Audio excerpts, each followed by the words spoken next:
નમસ્કાર, good morning, જય શ્રી કૃષ્ણ. આજે હું તમારી સમક્ષ વાત કરીશ હિંડોળા ઉત્સવની. શ્રદ્ધા, સમર્પણ અને જીવનનું સંતુલન શીખવતો ઉત્સવ એટલે હિંડોળા ઉત્સવ. દ્વાપર યુગમાં ભગવાન શ્રી કૃષ્ણની કદંબ વૃક્ષ નીચેની હિંડોળાની લીલા ભવ્ય છે. સ્વામિનારાયણ સંપ્રદાયના સ્થાપક શ્રી સ્વામિનારાયણ ભગવાનની સંબત 1882માં વડતાલ ધામમાં કાષ્ઠના 12 બારણાના હિંડોળામાં એક સાથે 12 સ્વરૂપે બિરાજેલ શ્રી સ્વામિનારાયણ પ્રભુ અને એમણે આપેલા દિવ્ય દર્શનની લીલા પણ અવિસ્મરણીય બની રહે છે. આ હિંડોળા ઉત્સવ આજે પણ વૈષ્ણવ સ્વામિનારાયણ સંપ્રદાયમાં સવિશેષ ઉમંગ અને ઉત્સાહથી ઉજવાય છે. હિંડોળા ઉત્સવ ભગવાનને ઝુલાવવાના ઉત્સવ સાથે સાથે મનુષ્યને જીવનમાં કેવી રીતે સંતુલન રાખવું તે શીખવે છે.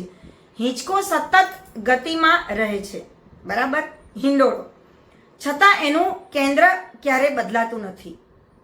એ જ રીતે જીવનમાં પરિસ્થિતિઓ બદલાતી રહે છે, સફળતા નિષ્ફળતા આવતી રહે, છતાં જેના જીવનનું કેન્દ્ર ભગવાન, ધર્મ અને સંસ્કાર હોય તે ક્યારેય અસ્થિર બનતો નથી.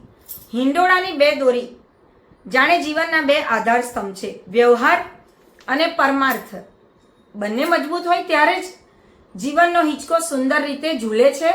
જો એક તરફ ભાર વધી જાય તો સંતુલન તૂટી જાય છે. હિંડોળાની સાંકળ આપણને યાદ અપાવે છે કે પ્રગતિ ગમે તેટલી થાય, પરંતુ ભગવાનની આજ્ઞા, શાસ્ત્રો, સદાચાર અને ગુરુના માર્ગદર્શન સાથેનું જોડાણ ક્યારેય તૂટવું ન જોઈએ.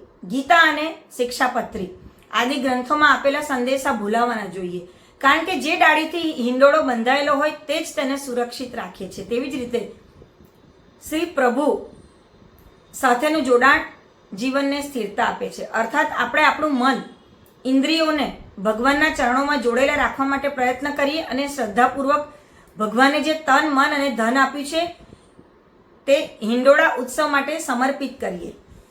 કેમ? કારણ કે દરેક વ્યક્તિનું, દરેક વૈષ્ણવજનનું જે તે સંપ્રદાયમાં અનુકૂળ હોય એ પ્રમાણે હિંડોળા ઉત્સવમાં દરેકે ભાગ લેવો જોઈએ.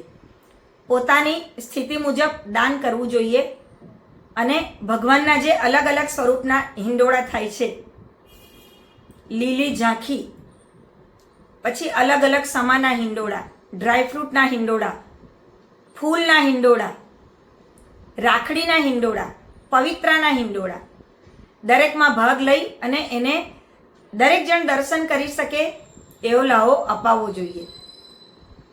એક સારા મનુષ્ય તરીકે, સારા વૈષ્ણવજન તરીકે આપણી એ ફરજ બને છે કે દરેક હવેલીમાં થતા, સ્વામિનારાયણ મંદિરોમાં થતા હિંડોળાને આપણે આપણો થોડો પણ સહકાર આપીને એને સારા બનાવવાની કોશિશ કરીએ અને દરેક જણ એનો લાભ લઈ શકે, એના દર્શન કરી શકે એ રીતે એનો સમય ગોઠવીએ અને કોઈને પણ દર્શન વખતે કોઈ જાતની અસુવિધા ન પહોંચે એનું પણ ધ્યાન રાખીએ. હિંડોળા ઉત્સવ હવેથી શરૂ થાય છે, તો આપણે ચોક્કસ દરેક હિંડોળાને દર્શન થાય એવું આપણું મન બનાવીશું અને એમાં ભાગ લઈશું. ફરીથી નવા વિડીયો સાથે મળીશું. મારા વિડીયોને જરૂરથી લાઈક અને શેર કરવા વિનંતી. મારી ચેનલને સબસ્ક્રાઈબ ના કરી હોય તો કરી દેજો અને સાથે બેલ આઇકન પ્રેસ કરી દેજો. જય શ્રી કૃષ્ણ.